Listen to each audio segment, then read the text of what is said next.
आज की कहानी एक झकझोर देने वाली सच्चाई है। एक ऐसा हमला जिसने खेल के मैदान से उठती तालियों को गोलियों की गूंज में बदल दिया। पाकिस्तान ने अफगानिस्तान पर एयर स्ट्राइक की। 14 निर्दोषों की मौत, 16 घायल और उनमें थे 3 क्रिकेटर जो कुछ ही घंटे पहले man of the match trophy के साथ मुस्कुरा रहे थे। अब वही ट्रॉफी उनके नाम का आखिरी निशान बन गई है। लेकिन क्या आप जानते हैं, ये हमला तब हुआ जब दोनों देशों ने सीज फायर बढ़ाने पर सहमति जताई।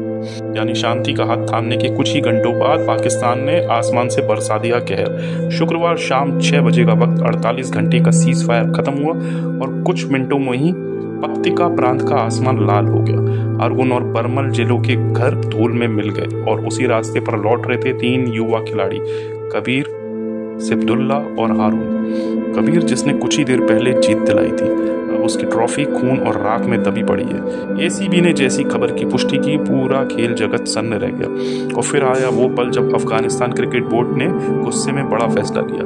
पाकिस्तान में होने वाली ट्राई T20 सीरीज से हटने का ऐलान। यह पहली बार होता जब अफगानिस्तान पाकिस्तान की सरजमी पर उतरता, लेकिन अब वो मैदान हमेशा के लिए सूना रहेगा।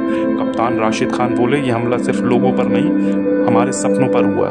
गुलाबदीन नायब घर से, ये हमारे गौरव और आज़ादी पर सीधा असर है। और अब कहानी यही नहीं रुकी। तालिबान का दावा है पाकिस्तान ने काबुल पर भी ड्रोन हमले किए। एक घर, एक बाजार और पास का स्कूल जिसमें 500 बच्चे पढ़ते हैं, उन बच्चों की मासूम आवाज़ें अब सवाल कर रही, हमारा क्या कसूर था। UN रिपोर्ट कहती है पिछले एक हफ्ते में 37 मरे, 425 घायल और हर मिसाइल के पीछे एक घर, एक परिवार, एक अधूरा सपना। लेकिन इस जंग की असली गहराई यही खुली।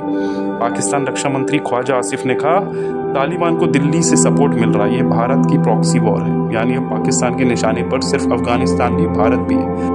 और इस पूरे खून खराबे की जड़ वो है डूरंड लाइन, ब्रिटिश राज की खींची वो सीमा जो आज तक दोनों देशों के दिलों को चीर रही है। दोनों तरफ के लोग इसे कृत्रिम दीवार मानते हैं और जब से तालिबान ने सत्ता संभाली है, सीमा का ये जख्म और गहरा होता जा रहा है। 3 क्रिकेटर्स, 3 सपने, 3 कहानियां जो अब सिर्फ तस्वीरों में बाकी है। ये हमला सिर्फ सरहद पर नहीं हुआ, ये हमला इंसानियत पर हुआ है। आप क्या सोचते हैं?